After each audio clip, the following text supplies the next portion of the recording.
गांधी ने असम जाकर उसे भी कश्मीर बनने से बचा लिया।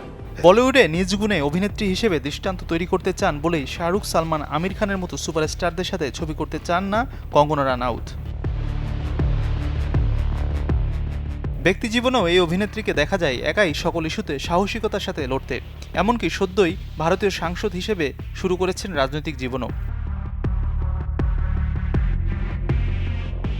এবারে যে এই অভিনেত্রী সিনেমার পর্দায়ও হাজির হতে চলেছেন এক রাজনৈতিক চরিত্র নিয়ে। বলছি কঙ্গনা রানাউত এর মুক্তির অপেক্ষায় থাকা ইমার্জেন্সি ছবির কথা। এই সিনেমায় কঙ্গনাকে দেখা যাবে ভারতের সাবেক প্রধানমন্ত্রী ইন্দিরা গান্ধীর চরিত্রে, যে ছবিটি আবার নিজেই পরিচালনা ও প্রযোজনা করেছেন এই অভিনেত্রী। 2 মিনিট 53 সেকেন্ডের যে ভিডিও চিত্রে দেখা যায় তৎকালীন প্রধানমন্ত্রী বাবা জওহরলাল নেহরুর সাথে মেয়ে ইন্দিরা গান্ধীর দ্বন্দ্ব। আভাস পাওয়া যায় ইন্দিরা গান্ধীর রাজনীতিতে পদার্পণ এবং সে সময়কার অস্থিরতার গল্পের। গেল বছর নভেম্বরে ছবি মুক্তির কথা থাকলেও নানা কারণে পিছিয়ে অবশেষে প্রেক্ষাগৃহে আলোর মুখ দেখছে ইমার্জেন্সি।